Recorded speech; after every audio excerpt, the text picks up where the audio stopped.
लग्न झालं होतं तेव्हा मी असे केळीचे चिप्स बनवले होते। तर माझे सासरे बुवा बोलले की बाबूजी बोलले बनव एकदा आणखी तसे चिप्स। तुम्ही म्हटलं ठीक आहे। तर मी सगळ्यात आधी पहिले साफसूफ करून घेतलेली आहे, कारण की मला आता इथे सुरुवात करायची आहे। तर मी इथे जे आहे आता रोज व्हिडिओ याच्यावरतीच बनवत जाणार। तर मी इथे केळी घेतले आणि केळीला छान छिलून घेतलं।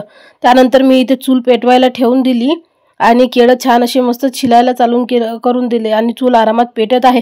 चुलीवरचं जेवण बनवणं म्हणजे एवढं सोपी आहे नाही मित्रांनो। तर मी इथे सुरुवात करत आहे। ती चूल पेटवली आणि आता याच्यावरती ठेवायची आहे कढई।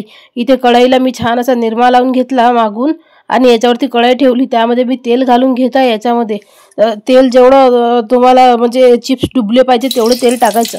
तर मी इथे केळी जे आहे एक एक तुरंत छिलली आणि तुरंत मी पटापट इथे छान त्याचे चिप्स काढून घेत आहे, बघू शकता। आणि मस्त क्रिस्पी तेल जे आहे हाय फ्लेमवर छान गरम असलं पाहिजे, तेव्हाच हे त्याच्यामध्ये कडकपणा येईल आणि क्रिस्पीपणा येईल। तर इथे जे आहे मी इथं चुलीवर जे आहे फास्ट करून दिलेलं आहे, त्याचं हे आग छान जळत आहे आणि याच्यावरती मी चिप्स काढत आहे। तर अशा प्रकारे तुम्हाला चिप्स काढून घ्यायचे आहे। तर आज आहे एकादशी आणि बाबूजी बोलले की एकादशीच्या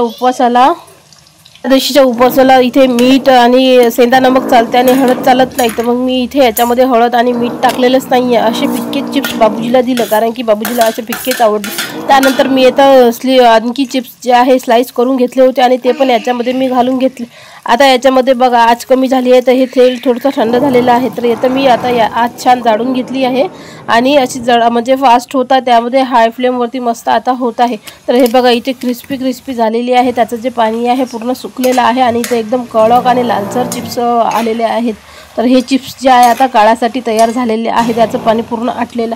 तर हे चिप्स मी पूर्ण काढून घेते, हळूहळू करून काढून घेते आणि काढल्यानंतर मग जे आहे आता आणखी दुसरा फेर मी घालून घेते। तर इथे पहिले हे चिप्स काढून घेते याच्यामध्ये जे आहे काढल्यानंतर आता मी इथे दुसरं जो फेर आहे ते पटापट चिप्स जे आहे ते याच्यामध्ये घालून राहिली, कारण की जास्त वेळ आपण केळीला बाहेर ठेवू शकत नाही, ठेवलं तर ते काळे पडतात म्हणून। तर इथे पूर्ण जे आहे काढून घेते मी।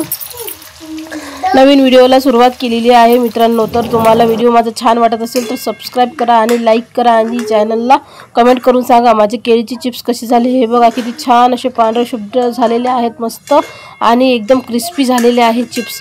तर मी म्हटलं काही ना काही नवीन सुरुवात आपण केलेली पाहिजे, नाही आपल्याला सक्सेस मिळेल तर एक्सपिरियन्स तर मिळेल, मेहनत तर वाया जाणार नाही। म्हणून मी म्हटलं चला करा काहीतरी, आपण लोकांना जे आपल्याला येते ते बनवून दाखवा। तर मी इथे सगळ्यात पहिले बनवले आहे चिप्स, बघा किती छान आहे आणि एक नंबर असे बनलेले आहे, क्रिस्पी एकदम मस्त तुटत आहेत बघा, सगळे एकदम क्रिस्पी झालेले आहे। तर हे चिप्स असे बनवून तुम्ही पण बघा आणि कमेंटमध्ये सांगा की खरंच तुमचे चिप्स असे बनले का। चला आता भेटूया नेक्स्ट व्हिडिओमध्ये, तोपर्यंत धन्यवाद।